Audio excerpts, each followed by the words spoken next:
যে খবরের দিকে নজর রাখবো, তৃণমূলের গোষ্ঠী দ্বন্দ্বে আবারও মাথা ফাটলো একাধিকের। তৃণমূলের গোষ্ঠী দ্বন্দ্বে আবারও মাথা ফাটলো একাধিকের। তৃণমূলের গোষ্ঠী দ্বন্দ্বে তপ্ত চন্দ্রকোনার এলাকা। অঞ্চল সভাপতি বনাম অঞ্চল যুব সভাপতি সংঘর্ষ, ঘটনাস্থলে দ্বারস্থ পুলিশ।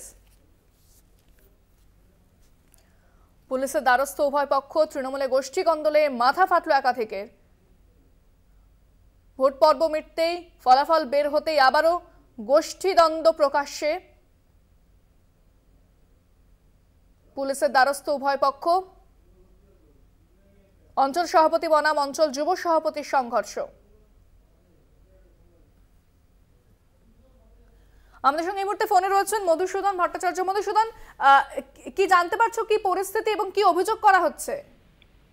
দেখো, একেবারে কিন্তু গতকাল যে লোকসভা কেন্দ্রের নির্বাচনের যে একটা ফল ঘোষণা হওয়ার কথা ছিল, সেই ঘোষণা হওয়ার পরে কিন্তু আজ সকাল থেকে উত্তপ্ত হয়ে ওঠে চন্দ্রকোনা 1 নম্বর ব্লকের লক্ষ্মীপুর গ্রাম পঞ্চায়েতের যে বামুনিয়া এলাকা, সেই বামুনিয়া এলাকায় যেটা জানা যাচ্ছে যে অঞ্চলের যুব সভাপতির সঙ্গে অঞ্চলের সভাপতি, এই দুই গোষ্ঠী কোন্দল কিন্তু আবারও একবার প্রকাশ্যে আসলো।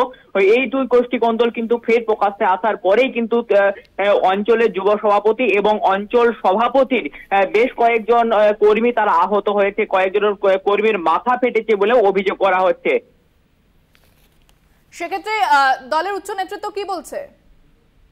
দেখো, একেবারে কিন্তু দুই পক্ষের পক্ষ থেকেই কিন্তু অঞ্চলের ব্লক সভাপতি থেকে শুরু করে প্রশাসনিক আধিকারিকদেরও পুরো বিষয়টি জানানো হয়েছে। তবে এখনো পর্যন্ত কিন্তু দুই পক্ষই পুলিশের দ্বারস্থ হলেও কোনো পক্ষের তরফ থেকে কিন্তু অভিযোগ দায়ের হয়নি থানাতে। ধন্যবাদ মধুসূদন। কথা বললাম প্রতিনিধি মধুসূদন ভট্টাচার্যের সঙ্গে।